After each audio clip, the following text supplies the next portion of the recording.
अस्सलाम वालेकुम सामीन। हज पॉलिसी 2025 इसमें डिस्ट्रीब्यूशन ऑफ कोटा किस तरह होता है ये हम लोग आज जानेंगे। Policy number guidelines number 13। हम ये हज कमेटी ऑफ इंडिया की पॉलिसी के ऊपर एक्सप्लेन करके और वजाहत करके आपको ये वीडियो बनाते हैं। आपको ये वीडियो कैसे लगते हैं कमेंट बॉक्स में बताइए ताकि हम आगे की वीडियो इम्प्रूव कर सके। Distribution of quota. The pilgrim quota for Haj committee of India should be 70% of the total Haj quota of India. The following procedure for allocations will be followed by Haj committee of India. यानी कि total India का जितना हज का कोटा होगा इस साल, उसमें से 70% लोग हज कमेटी ऑफ इंडिया के थ्रू जाएंगे। उसमें वेरियस स्टेजेस दिए गए हैं, वो इस तरह है। स्टेज 1 ये है, out of the total quota allocated to India in the agreement between the kingdom of Saudi Arabia and government of India, 70% must be allocated to the Hajj Committee of India and remaining 30% should be allocated to the Hajj Group Organizers। यानी India और Saudi Arabia के बीच में जो agreement होगा और उसमें total seat जितने आएगी इंडिया के हिस्से में, उसमें से 70% हज कमेटी ऑफ इंडिया के थ्रू जाएंगी और बाकी प्राइवेट हज ऑर्गेनाइजर्स के थ्रू जाएंगी। स्टेज 2 में क्या होगा? अब स्टेज 2 में हज कमेटी ऑफ इंडिया के अंदर में किस तरह से डिस्ट्रीब्यूशन होगा सीट्स का, वो बता रहे हैं।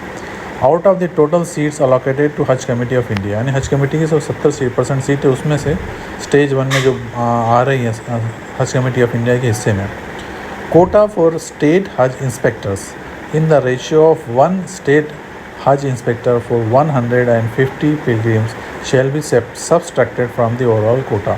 ओवरऑल कोटा में स्टेट हज इंस्पेक्टर का एक कोटा होगा, वो के एक इंस्पेक्टर के लिए 150 सीट सब्सट्रैक्ट कर दी जाएंगी। मतलब एक कोटा होगा स्टेट हज इंस्पेक्टर का 150 सीट्स का। The remaining seats shall be distributed across all the states and union territories in the proportion for their Muslim population.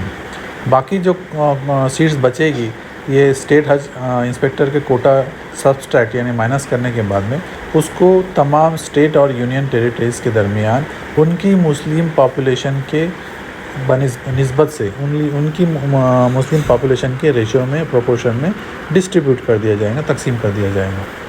Stage 3 में क्या होगा?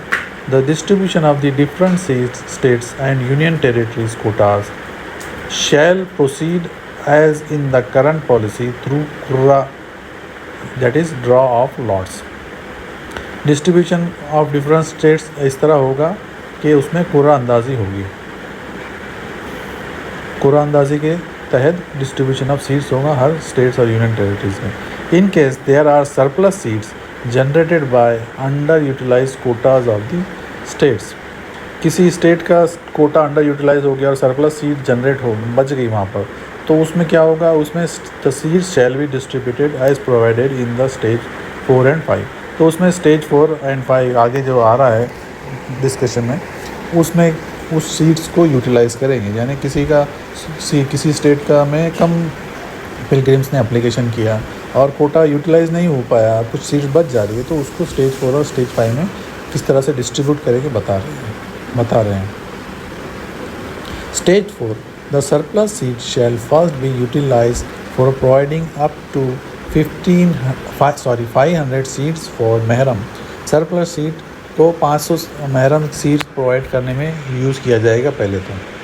उसके बाद if seats are still available after this, the union territory of Jammu and Kashmir shall be allocated up to 2000 seats as a special major.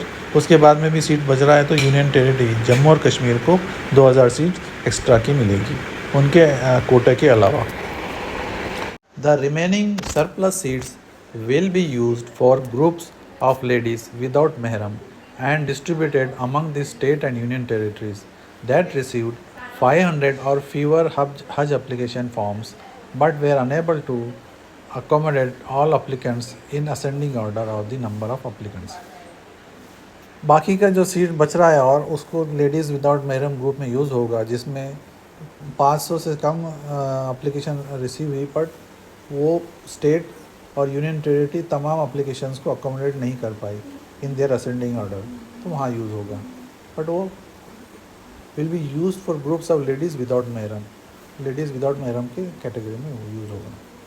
For states and union territories where there is a marginal increase in the number of applications by up to 5% compared to previous year, a quota restricted to 500 seats will be provided। और उसके बाद में कुछ बचता है तो states और union territories में डिस्ट्रीब्यूट होगा, जहाँ पर 5% या उससे थोड़ा पिछले साल से 5% से ज़्यादा एप्लीकेशंस आई है, और उन लोगों के लिए 500 सीट का कोटा होगा, उनको अलाउड किया जाएगा एडिशनल। देन स्टेज 5 में the reminder of the surplus seats for stage of after stage 4, stage 4 के बाद में भी अगर कोई सीट्स बचती है, then it shall be allocated to the states and union territories in proportion to the number of applications received. उसके बाद में अगर कोई सीट्स बचती है चौथी स्टेज के बावजूद भी, तो तमाम यूनियन स्टेट और यूनियन टेरिटरीज़ में उनकी नंबर ऑफ़ अप्लीकेशंस के प्रोपोर्शन में, उस जितनी एप्लीकेशन आए उसकी निस्बत पे, उसके रेशो में वो सीट डिस्ट्रीब्यूट होगी।